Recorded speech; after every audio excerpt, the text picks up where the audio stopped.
Welcome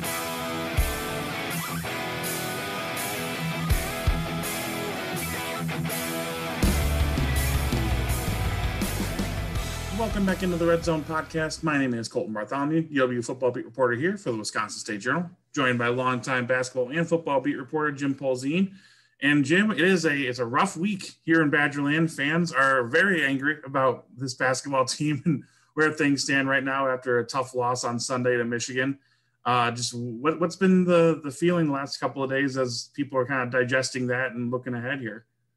Yeah, I do that thing on Twitter where I ask fans their thoughts because we have turned it into a segment we've turned it into a story after every game, and because it's so wildly popular. I think at one point the other day I looked and they had 235 replies. Now there's no way I can go through all those replies, and in fact I usually just let mute it. Yeah, well, I mean it's overwhelming. I can't possibly get to it. But yeah, I'm guessing the majority of them were upset. I think part of it was because how that game played out. If you lose that game, it's not surprising they lost that game, but how they lost it made it even more frustrating. Yeah, we'll definitely get into that. We got a lot of stuff to talk about today on today's show. Both sports actually had a kind of as usual, Jim, right after, basically the day after we recorded a podcast and put it out, news broke multiple ways on both sports, and then multiple games happened. So, just classic Red Zone stuff here. But we'll talk about this Michigan game, and then a big weekend coming up for the Badgers basketball team, playing Iowa on Thursday night. You guys will probably listen to this Thursday. So Thursday night, that Iowa game, huge kind of possible bounce back. We'll see what happens there. And then they also played Northwestern. That's Sunday, right, Jim? I should have looked that up. Yeah, Sunday. So we talked about it earlier. That's one of their must wins that's on this remaining schedule. It's probably the last one that you can easily chalk up for a W for this Wisconsin team. So we'll talk about that a little bit. And then we'll talk about last thing for basketball, NCAA seeding, kind of what's on the line here for the Badgers, because right now they're on a tipping point. Everybody kind of sees them still in that, second, third tier level of the country right now. But if the last 2 weeks, 3 weeks here don't go well, I think that's definitely in the balance and could change across the country. So we'll get into that. And then from the football side, late last week, got to talk to Paul Chryst, talk to him about coaching quarterbacks again, calling plays again. We're going to get into what that means for the football team, why that's happening. And then they hired a cornerbacks coach, which is kind of a shakeup of the structure of the team as a whole, or the coaching staff as a whole. Hank Poteat, a NFL veteran, coming to the Badgers to coach that position. So we'll talk about that also, and then kind of what that means for the whole defense. So like I said, lots to talk about, and we'll get into all of it right after this. All right, Jim, let's jump into this Michigan game, kind of dissect it here. We're recording this Wednesday morning, so I'm sure you've been able to go back and watch it a little bit. It's one of those games that it makes sense only because it's this team this year, but you saw how good they could be and what they can do when they're making shots, and then the complete opposite the entire second half. Yeah, it really was kind of the best and worst of this team. And again, like we've beaten this a lot this year, but if they're making shots, it just makes the offense look so much better, even though I don't know that the offense was running all that great in the first half. They hit some contested shots. I mean, Aleem Ford, he had a post up that was contested, that was not what I would call a great look. Basically the same look that they've been getting recent games and haven't been going in. It happened to go in. He had some contested 3-pointers that, went in, that haven't been going in. Michigan bailed out Wisconsin a couple times by fouling Trice on jumpers. That was, 5 points over 2 possessions late in the first half. I thought they did a little bit better job attacking. Micah Potter, I can think of once, went straight at the rim and finished nicely. So that's the difference between a really efficient half and then the second half. It was really the opposite. I think Michigan extended their defense, made it a little more difficult, and Wisconsin got frazzled. They committed some turnovers on drives to the basket. They missed some open shots. Other than Johnny Davis, they had a tough time creating shots.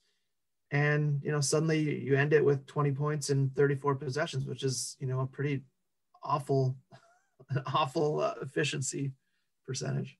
Yeah, when they started putting up the stat, I think it was about 4 or 5 minutes left in the game. It was like Jonathan Davis has 5 baskets. The rest of the team has 3 in the second half, or something like that. And then they end the starters ended the second half. I think it was like 3 for 27, something like that in the half. It's just like, yeah, well, when you're going 1-on-5 basically offensively against a good team, it's not going to work out. And I think the thing that frustrated fans the most is not only the fact that they had a 14-point lead in the second half, ended up being 12 at halftime, and then they lose, but it was the fact that they're at home, they get down to the crunch time, it's like 4 or 5 minutes left, and it's a close game. That's one of those things that used to be kind of a advantage for Wisconsin. They would always pull those ones out, and you would think that a team like this, as you were talking about, wouldn't make those mistakes and wouldn't get frazzled in a big moment like that. Again, even though Michigan's a great team this year, I don't think when you watch them on the floor, you can say athletically or just talent-wise, Wisconsin matches up there. But that's where you would think experience and time playing together, which Wisconsin has more than anybody, would be able to overcome. It's just not this year. No, and it's, it's not always one consistent reason why either. Sometimes you can blame it on shots. They've had stretches of bad defense, even though overall I think their defense has been, pretty solid. Turnovers, you look at it, and I think they're 4th nationally at lowest turnover percentage, but they've had some costly ones. And when you look at 10 turnovers, I think they had 10 the other day. It's probably, that number could have been reduced to 5 or 6. They had 3 that were just unforced. I can think of 2 in the first half with Trice and Reavers on pick and pop situations.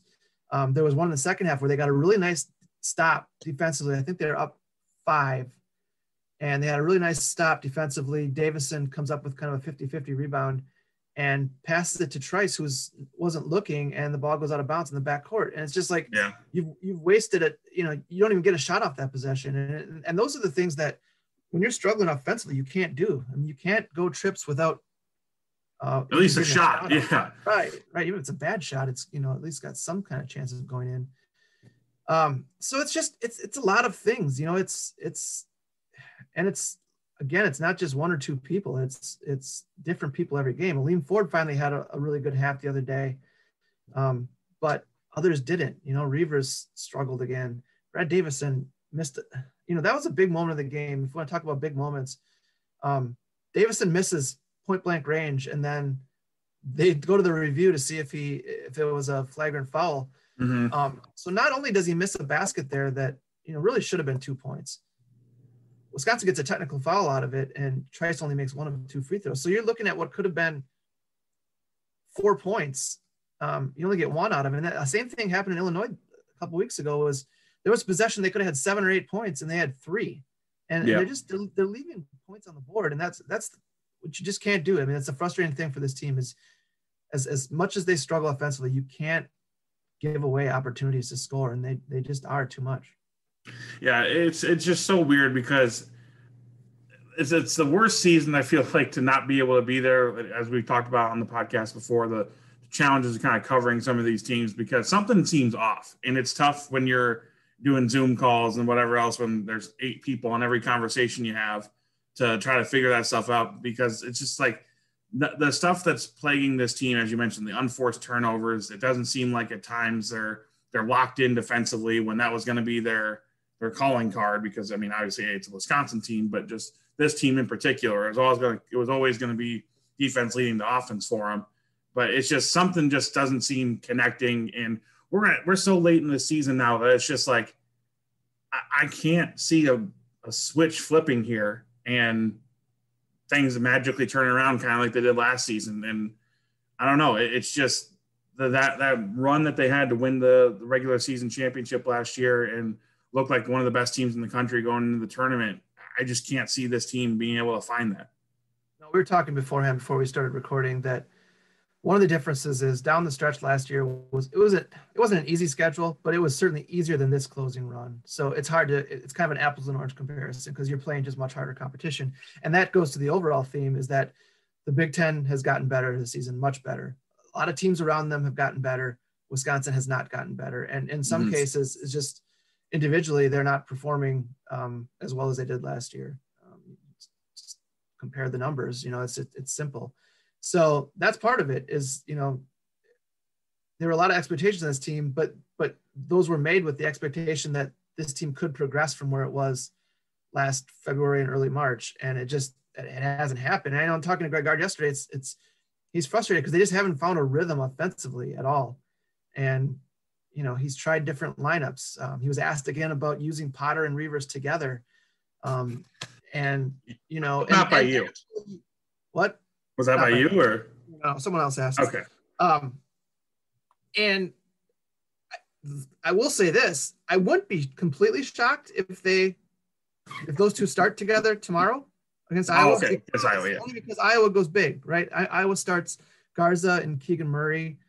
They play Nunji and Garza together. I mean, I think at some point, if they don't start tomorrow, they will play together, and we'll see that. And how it works, who knows? But then, the flip side is like, who do you sit then? Like, is Aleem Ford going to not play as much coming off one of his better games this season? They still have to worry about guarding Joe Wieskamp. We're going to get into Iowa later, but that's when Greg Gard makes decisions on who plays, he does it with a idea of defensively first. So you got to figure who's going to guard Joe Wieskamp. Tyler Wall makes the most sense there. So are we going to see a lot of Potter, Reavers, Wall tomorrow? That leaves Aleem Ford out of the mix. I don't know. It's just as much experience as this team has. There still are lineup issues that it's not the roster from how it's constructed. It's not a perfect setup. And I think Greg Gard's been struggling with that all season. Yeah. And I'm glad you brought up Reavers and Potter just because kind of transitions what we want to talk about here. One of the biggest issues down the stretch against Michigan, and I thought you wrote really well about it in your game story and following up on it, the offensive rebounds that they let up that led to baskets that not only put Michigan in the lead, but basically put the game away for them. It's been well publicized since Sunday. Potter and Reavers combined for 40 minutes and didn't have a single rebound, which for your two 6'11", 7-foot guys is unfathomable, really. Like, you see that and you're just like, how is that possible? Now, granted, there's reasons, like Reavers doesn't always play next to the basket. Sometimes he's out. There is something Potter on offense, he's spotting up sometimes. So he's not always next to the basket, but it just doesn't even make sense for two big men to play that long and not catch a rebound. And it kind of leads into a question that I know you mentioned your Twitter replies. A lot of people were saying in there and have been saying throughout this week that this team's soft, that the Badgers are soft. What is your assessment of that, being somebody that's seen every minute of this team? Before I address that, I want one more thing with the rebounds. And this is not a defense of Potter and Reavers at all, because you have to. I don't know what the number they should have had, but certainly zero's not it. Right. But I will say this. Their main responsibility, no matter who was in the game, was keeping Dickinson off the boards. And for 34 minutes, I thought they did an okay job. He only had one offensive rebound in the first 34 minutes. Mm-hmm. And so if Potter and Reavers are doing their job, keeping him away from the glass, then it's other people's job to come in and gobble up those rebounds, which was happening. For the most part, that was happening. Davison, I think, had 6. Wall had 6. So the process was working for 34 minutes. What happened is it didn't work down the stretch. And not only that, but Dickinson made him pay. He got the offensive rebounds and turned it into points. And that's fair. That was the killer. Are they soft?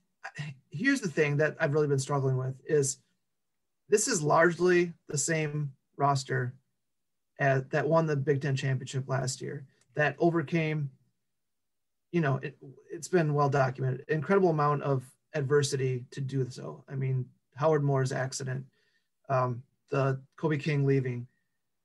I thought down the stretch last year, it was a really gritty team. It wasn't the most talented team, but it earned a share of the Big Ten title in part because of its grittiness. And I thought toughness. Now, maybe not always physical toughness, but I thought mentally that team was tough down the stretch. So it's hard for me to say a year later that those guys are soft. Like, how are you mentally tough one year and physically / mentally soft the next? It just, that's been the baffling thing to me. I don't know. Is this team a little bit mentally fragile at times? Yes, I totally think so. They have not shown the ability to to overcome poor shooting in games, where this has always been a strength of this program has been, all right, shots not going in, who cares? Go down and get things on the other end of the court. Win games 57-53 if you have to, grind it out. And this team hasn't done that. So finding the why of why this is all happening this year has been a struggle, but it's been really hard for me to say, they're soft. I don't think they're as talented. I'll go back to what I said previously. The league has gotten better around them, and they haven't gotten better, especially athletically. They can't match some of these teams. Michigan's way better. Illinois' best players have gotten better. Ohio State, you said that in the pre-run to the show, they've gotten better. A lot of teams around them have gotten better. Wisconsin hasn't, and that's why they are where they are with 6 losses already in Big Ten play. Which, by the way, and we're going to talk about this later, 9-6 isn't awful. It's only awful because this team was ranked 7th in the preseason, right? And possibly expected to win the Big Ten again. Yeah, no, that's fair. And it's one of those things in sports where I feel like calling somebody soft, either mentally or physically, is one of the bigger insults that you can do. That's not like cussing at them or something. I feel like calling somebody soft in sports is a pretty high insult. So you don't want to just kind of throw that around. But it is one of those things where it's just like, I think you said it well. Mentally, this team doesn't seem to be able to pull themselves out of tough stretches. Not either when it's shooting or when the defense isn't there. It seems like when something starts happening in a game for them, it snowballs and it's over. They don't seem to have that stopping mentality of finding different ways, or it's weird. And I think you made a really good point about the rebounds as a whole. Like when you've got a freak like Dickinson out there for Michigan, keeping him away from the basket is more important than you yourself grabbing the rebound. And like you said, you got to rely on other people. So I think that explains a little bit of it, but it is tough when you see in those key moments 2 guys that you think are supposed to be your more physical, your big post guys, just not getting it done. And I think that's where people's frustration are coming from. It's like, well, why aren't you being able to do what he's doing? Right. Absolutely. And I went back and watched, I've watched the second half twice now since, after watching it live. They got body on Dickinson every time, but his reach was better. They didn't finish. And Michael Potter said that yesterday. I think that's the most important part. Boxing out is important, but you got to finish. You got to read the ball where it's coming. You have to go for the ball. I thought a couple of times, whether it was Potter or Reavers, had they just gone for the rebound, like jumped for it or reached for it, maybe that's an over the back call on Dickinson. Yeah, maybe it's a foul. So they kind of took themselves out of it. And here's this answers the soft or not soft question. Other teams are tougher. So is it that Wisconsin's soft? I don't think soft is the word I'd use, but other teams are showing that they're tougher. And that's the disappointing part for Wisconsin, is that they've almost always over the last 20 years, when they're good teams, been tougher. They haven't always been talented, but they've been tougher. And you just can't say that about this team. There's no evidence to support that they're tougher than these teams. Last year, I think you could say that down the stretch. And again, I don't know why it happened then and why it's not happening now. Not to go off track here, but I tried probing around with Greg Gard yesterday just about, I had heard Bill Self from Kansas be interviewed this week, and he said he's finding himself worried more about his players' mental health and stuff because of the pandemic. And winning and losing isn't as important to him because he's more concerned about that. And I wanted to ask Greg Gard about that. It's a tough question to answer because winning is still very important to. Yeah. And that's a very convenient thing for Bill Self to say now when his team's not that good this year. Yeah. And Greg Gard really didn't, I don't know that he gave me a great answer. And I think part of it was, he didn't want to give excuses because everybody's going through the same thing. Every team is like, Wisconsin's no worse off by the pandemic than any other team, and other teams are able to overcome it. But I asked him, are his seniors distracted? That's the thing. Like everybody's like, oh, it's great to have a senior laden team. I'm not so sure it always is, because are those guys thinking of their future? Is the pressure on them to perform down the stretch because it helps them in the future in terms of where they play basketball next? And, he didn't really go down that road either. it looks like a distracted team, right? I mean, that's fair to say. Oh yeah, I think so. Yeah. And just not completely focused like it was last year. And so I don't know, like, I feel like I'm just trying to searching for answers on why this is happening. And again, like if last year didn't end the way it did, this wouldn't be all that surprising, right? Right. Yeah. Because it's the same team, and yeah, they were average last year, and then they'd be average this year. That'd be in line. They might have started the season ranked somewhere between 20 and 25. And then you look at this right now, they're 21, and it's about right. But it's just that the expectations were enormous. And I'm not blaming it. I picked this team to win the Big Ten because I thought in a pandemic, a team that had so much continuity from the previous year would be at an advantage. And it hasn't been that way with this team. Yeah. I think the thing that's showing this year is that talent wins out, right?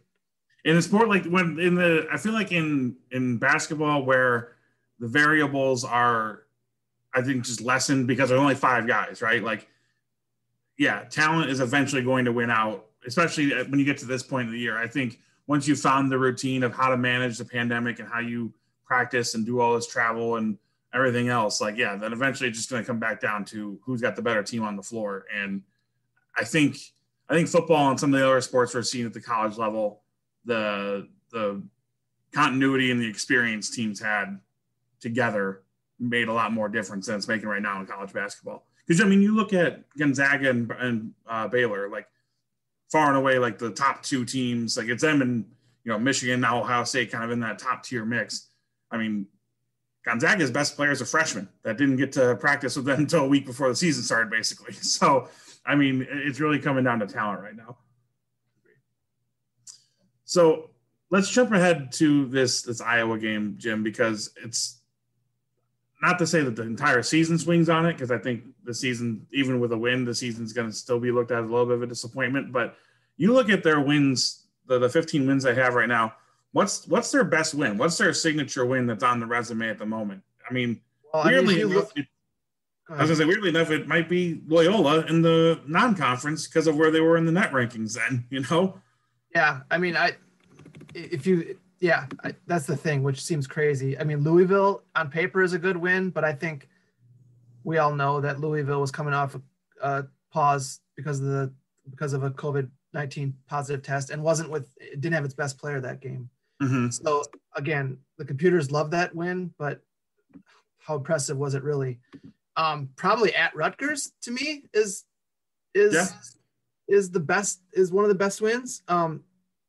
Although Rutgers wasn't playing great at the time, Rutgers started playing a lot better after that game. So much of it too is when you get a team, and that's why I thought Michigan was a chance. You had a chance to get a really impressive signature win on Sunday because you had a Michigan team that hadn't played in 23 days or whatever, and was going to be a little bit rusty, and you took advantage of it for 20 minutes.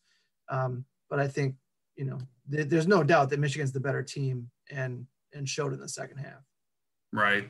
So going into this, kind of falling into that, there's no real blue chip win for Wisconsin this year, and Iowa coming to the Kohl Center as a chance to get one.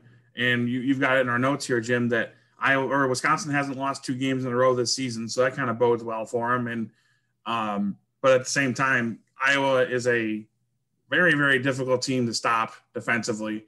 And then when you struggle to score like Wisconsin has offensively, there's not an easy blueprint for how Wisconsin's able to win this game on Thursday. No, I mean, and that's the thing. Like, I looked at this matchup before the season began. I'm like, well, Wisconsin can split these games in part because of what you just said. Iowa's defense is so bad, and really has been. I mean, they're still like 107 nationally in adjusted defensive efficiency, which is terrible. Although they have been a little bit better on that end of the court lately. But it's just, I don't trust this Wisconsin offense to take advantage of that. Iowa still has length. They still are going to throw that zone at you, and you're going to have to make some shots. And who trusts this Wisconsin team to make shots right now, right? So that's kind of the daunting thing going into this game. Like, I agree. Like, I hate throwing around the word must win, but it kind of feels a little bit like that to me. Like, of all the games they have left where you can get a quality win, this feels like the best chance. And if you lose this one, there's no gimmies on the schedule the rest of the way. Even Northwestern is due at some point. It's just it feels like they really need this one tomorrow. Yeah, and again, it would continue the Northwestern trend of beating UW when they shouldn't. Right. I mean, because they're going to make that game ugly on Sunday. I just think, like, you're right. Nothing that happens down the stretch here is going to make people look at this regular season in a positive light. But I just think this team needs some sort of confidence. I don't think they believe in themselves, right? Which is understandable based on results against really good teams this year. I just think this team needs something positive to build on, and beating Iowa would be that. Right. And the thing that makes Iowa so tough, and you mentioned him earlier, you got Wieskamp, who's, more than likely going to, it's tough to say who's going to make all conference teams and which one, because there's just so many good players in the league this year, but he's going to be on all Big Ten team, Wieskamp. And then it's not just him. Obviously you've got Garza, defending player of the year last season. And I think this is a chance for Potter and Reavers. They've been getting beat up since Sunday afternoon. There's just no question about that. And how much they let that in, how much they hear it, who knows? But they know that they didn't play well enough down the stretch, and they're getting called soft, like we just talked about a few minutes ago. I mean, if you want to prove you're not soft, play well against Lou Garza. Yeah, that's the thing. I mean, they go from Hunter Dickinson, who was really, really good, to a guy who's not as big in Garza, but works harder than anybody in the league. He's the most relentless. He's tough. He doesn't put up the numbers he does because he's soft. He's one of the hardest workers, and he's just going to keep pounding on them. And they're going to have to fight back. I mean, they're going to have to. What I'd like to see is them go at him defensively, try to get him in foul trouble, because he's not a good defender. You can go at him. You can score off him. So you don't want to trade buckets with this team, but that's one way you can score, is to go right at him and attack. So I'd hope to see good performances from both of them. I mean, both of them were on the call yesterday, and sounded positive enough, but you'd like to see it in a game. You'd like to see them, perform the way that we know they're capable of. And again, like, the thing that I didn't want to come out of Sunday was that it was just those two, because it wasn't.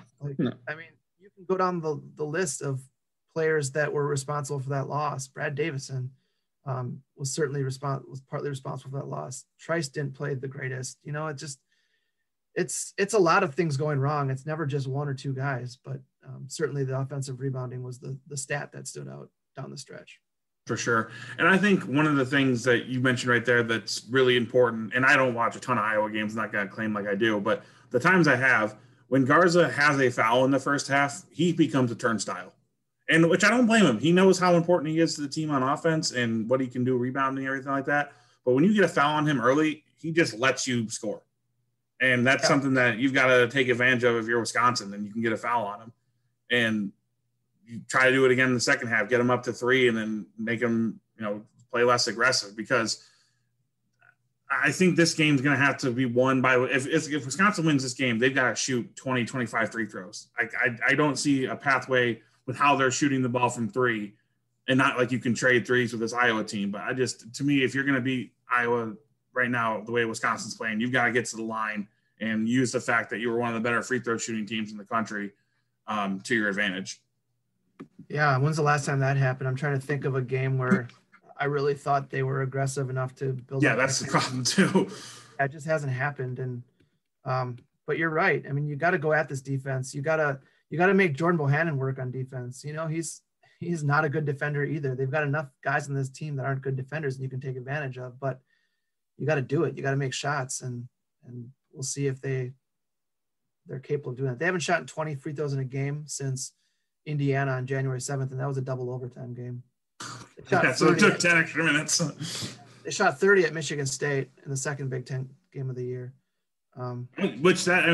Michigan State's falling off a cliff here, but that looked like it was going to be their best Big Ten win, right? Yeah, I mean that's I left that place thinking, okay, this team could be pretty good, but then Michigan State just isn't who I thought it was either.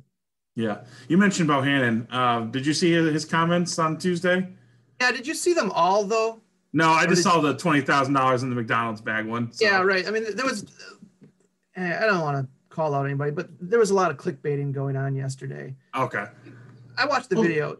He made that comment as a joke, And then he went on to praise Bo Ryan and Gary Close and Greg Gard for how much he respected them. I think it was a joke. The flip side of this too is Wisconsin didn't offer him. They evaluated him and didn't offer him. They had other point guards that year that they were way more interested in. And then by the time they got down to plan C and D, Bohannon was long committed to Iowa, and then Wisconsin ended up getting Demetrius Trice in the spring. But they went after Peyton Pritchard from Oregon that year. They went after Xavier Simpson from Michigan, Ja'Cory McLaughlin. I don't know if I'm pronouncing that right. They went after him. They evaluated Bohannon, and from what I had heard, they just didn't think he could play well enough on the defensive end to cut it at Wisconsin. And they weren't wrong. Yeah, let's say there's no evidence that they were wrong in that valuation. Right. Would you like to have his 3-point shooting? Yes. He's been a really solid player for now his 5th season at Iowa, but let's not pretend he's all world. He made 3rd team all Big Ten his sophomore year. That program hasn't finished higher than 3rd place since he's been there. So let's, I cut Wisconsin some slack a little bit for not recruiting him, because I think Trice ended up being just as good, if not better performer over 5 years than he has. Yeah, but that's fair. Again, I don't want to rip Bohannon because it was a joke, and talking about who was it, Tennessee? Whoever it was that was allegedly giving out McDonald's bags full of money. Right. And then it gets put in a headline, and that's the only part of his quote that got featured in the headline and the story. And it's like I said, it's clickbaity. It's not, you need context when you see quotes like that. You absolutely need context. And there was certainly more context to what he said. Sure. That was impressive recruit recall from 5 years ago. Nice work. Yeah, I'm a little anxious when I do that, because I feel like I could be getting an entire recruiting cycle wrong. But I have written about that. I felt like if I didn't do the Bohannon Trice story at one point in my career, I thought about doing it and did the research, and yeah. Gotcha. All right.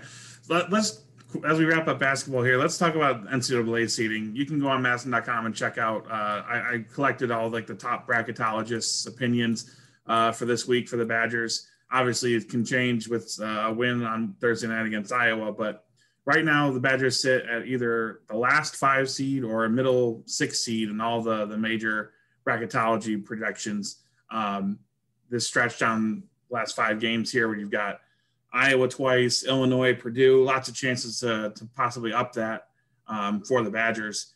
But just what's kind of your take on where, I guess, it's tough to say where they sit right now is not going to be where they sit unless, let's say they go 5-0. Yeah, they're going to shoot right up, but that's very unlikely. They go 0-5, they're going to crater, which right now seems a little bit more likely than the other option. Yeah, and I was trying to think what's the bottom? How low could they fall in terms of seeding? Yeah, I mean, if they were to go 0-5, that would put them at 15-12 going to the Big Ten tournament. So, I mean, I don't know. What if you lose one there? What if they complete? I would say 11 or 12 seed. If they really were to go 0-5, 0-6 on the stretch here. It's going to be an interesting case study if they do only win 1 or 2 or go completely winless, because, again, the computer rankings not going to follow that much, because all these losses would be, with exception Northwestern, would be quality, quote unquote, quality losses, I guess you call them. The computers still love them. I mean, they've got enough quality victories. And here's my rant. I got a lot of people are complaining that they're still ranked in the top 25 in the AP poll, which means nothing, first of all, right? The AP poll means absolutely zero. But that's why Jim's not a voter anymore. Oh, that's not it. I mean, I think it's got value, right? I think it's got value. I think it's something. It just means nothing in terms of NCAA seeding. And what people completely don't understand, because they only watch one team, I think, is that everybody behind them is losing too. There are no consistent teams beyond 3 or 4 or 5, right? Iowa has 6 losses this year and is number 11. Number 11. That's 1 fewer loss than Wisconsin has, and they're 10 spots higher, right? Wisconsin keeps going 1-1 every week, but every team behind them is either doing the same or losing more games. And nobody in that group of 30 to 35 is doing anything better to jump them.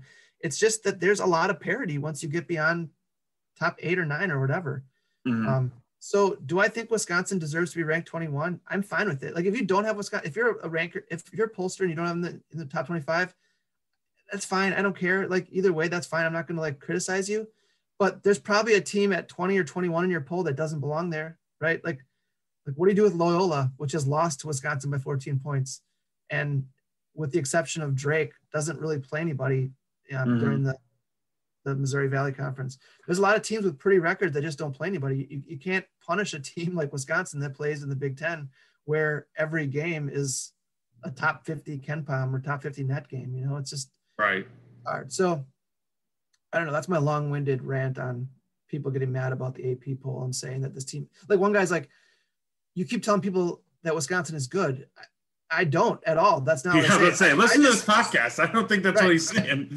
I'm just telling you that they're ranked, and I think they should be ranked. Or I have no problem with them being ranked because I think they've got one of the top 25 resumes in the nation right now, and that says more about college basketball than it does about Wisconsin.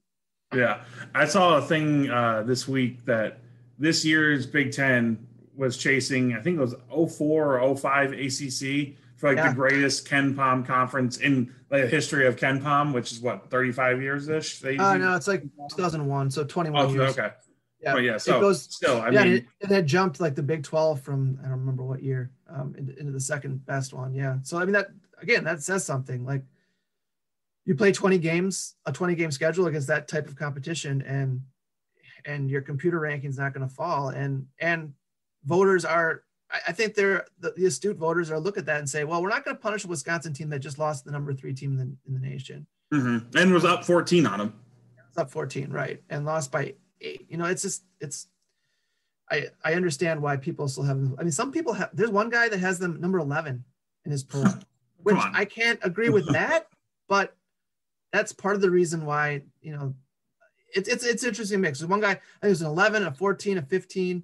And there's like probably 10 voters that have them outside the top 25, which again, like anywhere from 20 to 30 is fine with me. Like I get it. I can see anything, but back to our original point, you got to win some games down the stretch. You can't go into the NCAA tournament with a 2-8 stretch and expect to be. All right, let's jump into some football here, Jim. Make sure you're going on madison.com, following all of Jim's basketball stuff. He mentioned he's got some, Reavers Potter discussion heading into this Iowa game, going to be on madison.com for you guys to read going into the game. But jumping into the football here, as I mentioned off the top of the show, Paul Chryst said last week he's going to call plays again. He's going to coach quarterbacks again. I got to talk to him for about half an hour last Friday. Really good stuff just about the reasons behind kind of taking this back over and readjusting this coaching staff. Because it is weird because I mean, it's kind of been spread out over the last 8 weeks, but there's been a significant overhaul on this coaching staff, not only in its construction, but the people. I know they promoted Kalaji from strength coach, or I shouldn't say promoted, moved Kalaji from strength coach to D-line coach, and then brought in Hank Poteat as the cornerbacks coach. But I think what this shows is that Paul Chryst not only trusts Jim Leonhard pretty much entirely with this defense, but it also knows that asking Joe Rudolph to be a play caller and coach offensive line, which is not only the lifeblood of the program, but it's the second biggest group on this team. Like when you're talking about raw number of players that you're in charge of, it just wasn't going to work long term. And I think this is the right move, not only for Chryst because of his knowledge and ability as a play caller, but just for the team as a whole to let Joe Rudolph be the offensive line coach. You know where he is, help you with game planning, and then you call the plays. As a head coach, I think this is the right mix for this team right now. I do too, and a lot of people are going to look at it like just based on last season alone. I just don't think it was reactionary to last season. I've said this before. Last season was it's hard to gauge what happened in those games for a lot of reasons. The stop and go with the virus, the injuries. I don't think you can judge this offense based on those 7 games or 8 games or whatever. But right. I do like the overall point that the offensive line is the one position that you do not want to slip. And I thought did slip a little bit last year. Now, is that because Joe Rudolph had too much on his plate? Maybe. But Paul Chryst has been he's been a proven play caller for a long time. And I think the one thing I always was a little bit concerned about is this too much on his plate, you know? But I think that's only if you can find someone. Had he found, I think he looked for a quarterbacks coach who could have helped with the play calling.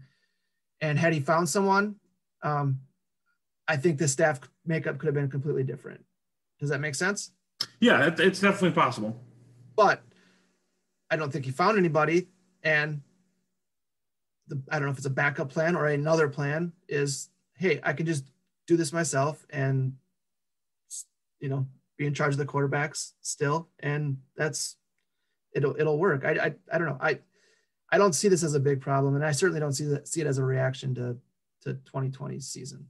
Yeah, you make two good points there. I want to hit both of them. So going back to the 2020 season, I think Paul Chryst did a very clear job of explaining that had it been a normal offseason and not the pandemic, not a canceled season, then brought it back, all that stuff, he would have been calling plays last year. Like that, him giving up play calling, I think, was reactionary to the situation as opposed to taking it back being reactionary to how it went. I think it's the opposite. I think he just said, I'm only letting up play calling because of the situation we're in and how much stuff I have to do outside of getting ready for games. So I think that's the biggest part there.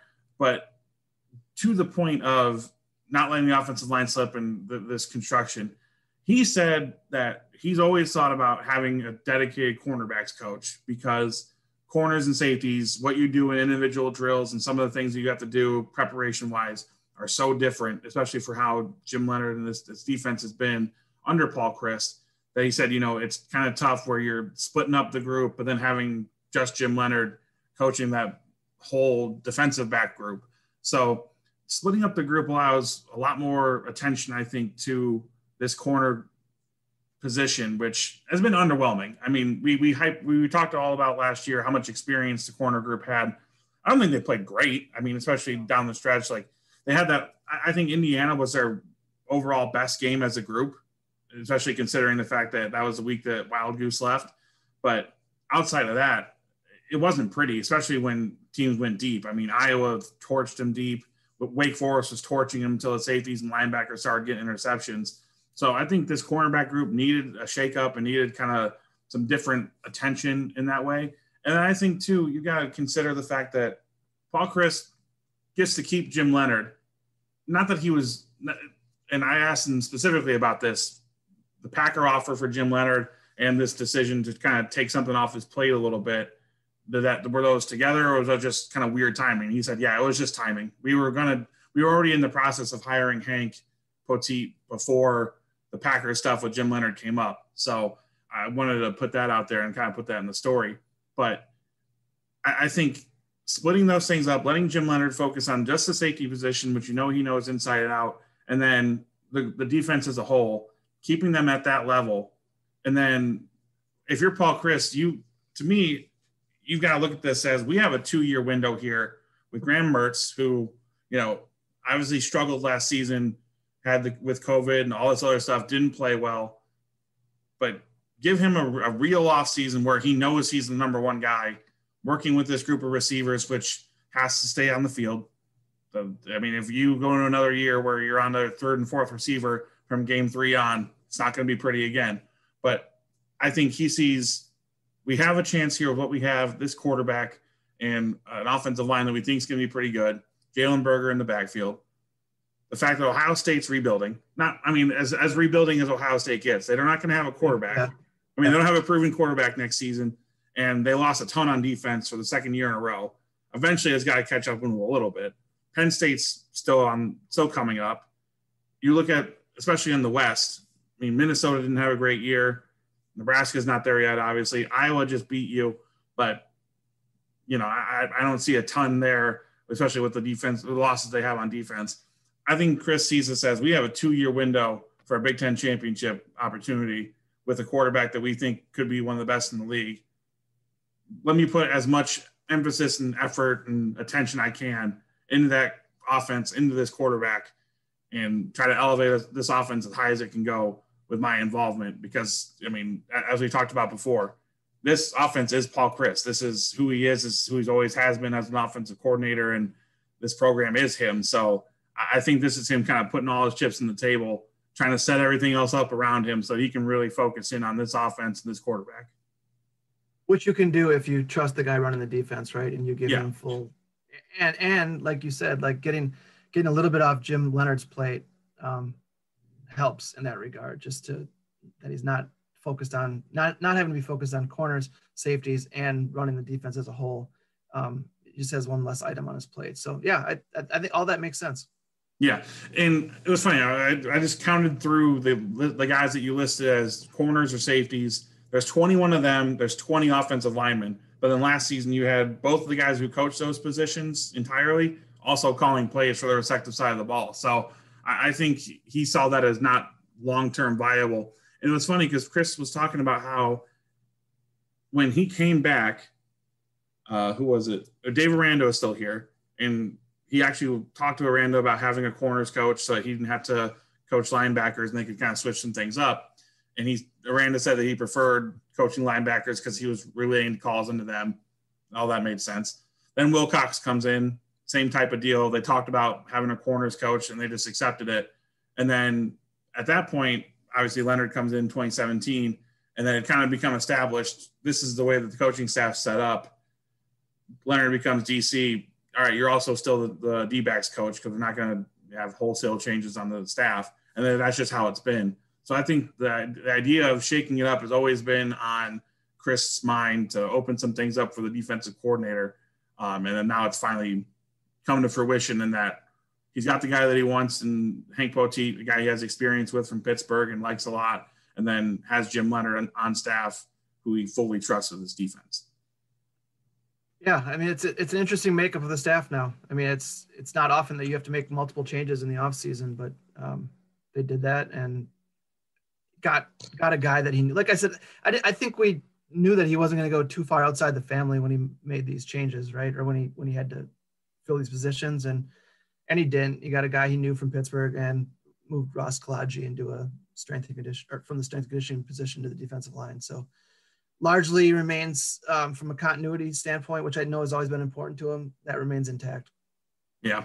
And to me, that's the advantage that they have right now over a lot of teams in the conference is like, yeah, they had some changes, but it's still a lot of the guys that you were already talking to anyway. Like I thought it was interesting when we talked to Kalaji about moving over is that, a big part of every recruiting trip or, all these Zooms and stuff, is talking to the strength coach. Now it just changes up a little bit with the D line. So I'm a little bit trying to think of the word. I've seen people being like kind of trying to trash Joe Rudolph or, being like, oh, we finally figured it out that Paul Chryst should be running things. It's like Paul Chryst knows that that's the thing that he can add the most to as a head coach is the offensive side and the play calling. And it's definitely not a reflection of what happened last year, I don't think. And I think that's important for people to understand.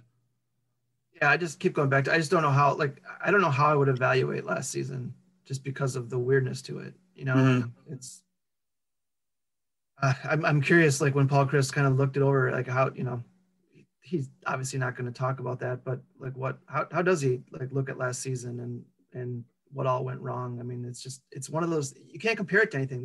That last season was unlike any other. And it's some seasons look alike and you can kind of compare them. That one didn't. And it was bizarre from the second game on. Yeah. And we actually did talk a little bit about that because I asked him, as you get further away from it, how do you kind of reflect on that season? And part of what he said was, there were a lot of issues that we had that were COVID and they're well documented, but we had issues that weren't injuries, everything like that. But we didn't play well enough at times. I'm trying to pull up this one quote. What he said was, there's things we can learn from it, grow from it. COVID shed a light on some things maybe that we weren't doing well enough, but you can't blame it on COVID. And there are areas where we can get better and make improvement. A lot of people would just say, oh, that was COVID. It was this season. If we're really honest, we can be better at doing this, and that. So what wasn't COVID with what happened, everything, we have to get better at. So I think a decent balance of understanding that some things were out of your control with COVID, but other things just didn't work well enough last season, and that's why you got the results you did. Yeah, interesting. Not using it as a crutch. That's it's good to hear. Yeah, for sure. All right, so we'll wrap it up there. Jim, what do you got coming up for this weekend? We'll see what happens with the game tonight. Yeah, it's been tough to write about this team lately because you could literally write every game about how their offense is struggling. So I'm hopefully I'm going to write for the Iowa game just about kind of Potter and Reavers needing to bounce back and especially with Garza, that massive challenge, and then see where it goes from there. This is an important week. We say this every week probably, but this is really an important week because I want to see how they respond. You keep wanting them to show some fight, and if you win a couple that we use the stat about they haven't lost 2 in a row. That's true. They also haven't won more than 2 in a row in Big Ten. They can't get on a roll, and that's, you'd like to see that in some form or fashion down the stretch here, just to provide some sort of hope leading into the postseason. For sure. Might be a slow weekend with football stuff, but we'll see if anything comes up there. But make sure you're following. Every time you say that, I feel like something will happen. So that's fair. And right after we post this, something's going to break, right? So let's just keep in tradition. Yeah, we'll see. Yeah. All right. Make sure you're following Jim on Twitter for post game and during game stuff. Jim Polzin WSJ. Follow me as well. CBart WSJ. Anything else coming up this weekend? But for Jim Polzin, I'm Colten Bartholomew. Thank you guys so much for listening.